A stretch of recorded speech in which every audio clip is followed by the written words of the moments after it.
chỗ lại em ជំរាបសួរទៅកាន់អ្នកទស្សនាទាំងអស់គ្នាបាទនេះគឺជាជើងទី5ដែលខ្ញុំបានចុះទៅបឹងទន្លេសាបហើយជើងនេះក៏ប្លែកផងដែរព្រោះលើកនេះខ្ញុំបានថតសត្វបក្សីដែលជាសត្វស្លាប់នៅបឹងទន្លេសាបដោយសារតែទឹកស្រកលើកនេះឃើញថាមានសត្វស្លាប់ជាច្រើនហើយនេះគឺជាទីតាំងអភិរក្សត្រីមួយកន្លែងដែលប្រជាជននៅទីនោះគឺជាអ្នកអភិរក្សនិងថែរក្សាពូជត្រីនៅទីនោះ với ban trôi vào cồn ô tô một tịch ខ្ញុំបានមិនអត្ថាធិប្បាយច្រើននោះទេនេះគឺជាសកម្មភាពពេញនៃថ្ងៃទី18ខែ1ឆ្នាំ2026ដែលខ្ញុំបានចុះទៅជើងទី5ឃើញថាទឹកស្រកត្រីចាប់ផ្ដើមខាំច្រើនហើយសត្វបក្សីក៏ច្រើនដែរ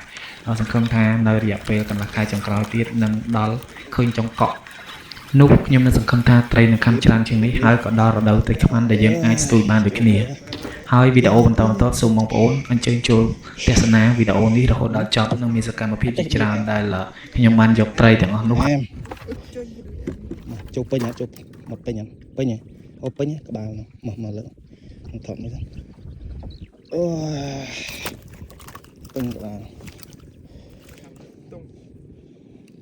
chỗ lại em chỗ lại mẹ ơi đây chỗ lại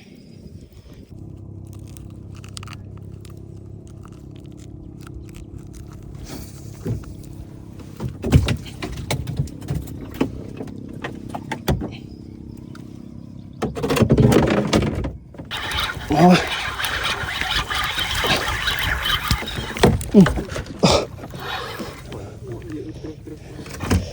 Em ôi em này vật thằng đây nó xi chân các bạn ta làm rạch bán thì rồi là tách tuổi ta sẽ bài này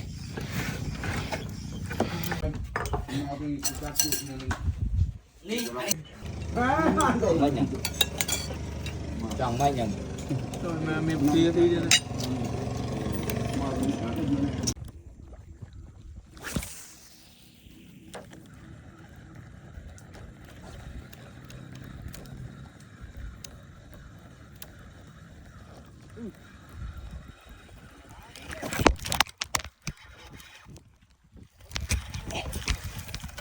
Trời khăm bập bắn ăn đấy đó trâu trời tu chứ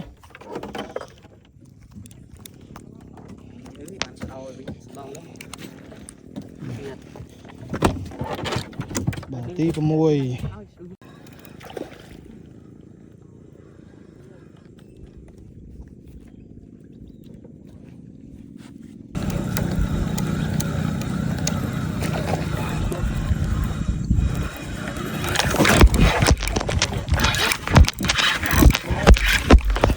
trôi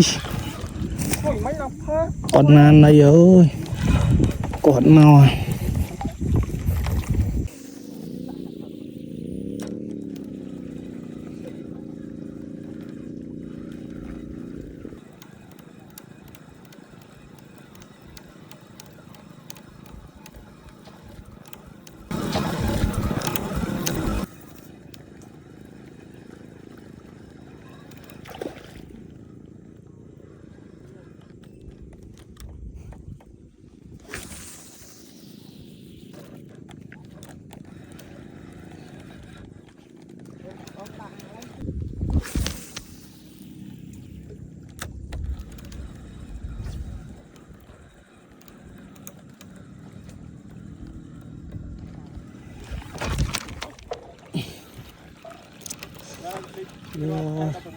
vì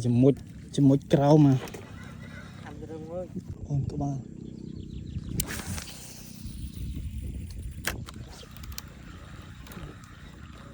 nè